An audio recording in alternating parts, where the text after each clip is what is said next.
mga kapuso, doblehin ang pag-iingat kung kayo'y magsiswimming, lalo ngayong pabago-bago ang panahon.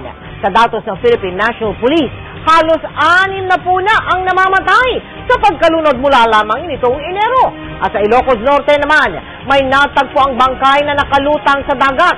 Isang estudyante ng nursing naman ang patay matapos tangayin ng agos sa Sapa sa Bulacan. Nakatutok si Joseph Morong. Hindi matanggap ni Maylene Bautista ang sinapit ng anak na si Maria Catrina Luis, estudyante ng nursing sa Arellano University. Nalunod si Catrina dahil tinangay ng agos matapos maghugas ng paa sa Sapa sa barangay Ilog-Bulo sa San Miguel, Bulacan kasama ang mga kaklase nitong Lunes. Nakuha ng GMA News ang litrato ng grupo na kinunan mismo sa cellphone ni Catrina. Nagsiswimming pa nga ang ilan sa kanila. On-the-job training daw ang ipinunta roon ng mga estudyante pero nagkayayaan sa Sapa. Sinubukan daw sa gabi ng mga kaklase si Catrina pero bigo sila. Ang clinical instructor ng eskwelahan na si Maria Concepcion Paz ang sinisisi ng pamilya. Kapabayaan ko yung ginawa nila. Malaking kapabayaan ko. Buhay ng buhay pa yung anak ko galing sa bahay. Tapos iuwi nilang patay na.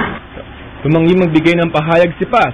Ayon naman sa kapitan ng barangay na pinagbawalan nilang maligo sa Sapa ang mga estudyante pero mapilit daw sila. Huwag na kayong lumusong dyan at baka kayo malunod o kaya makagat kayo ng ulupong. Hindi man na sila napapigil.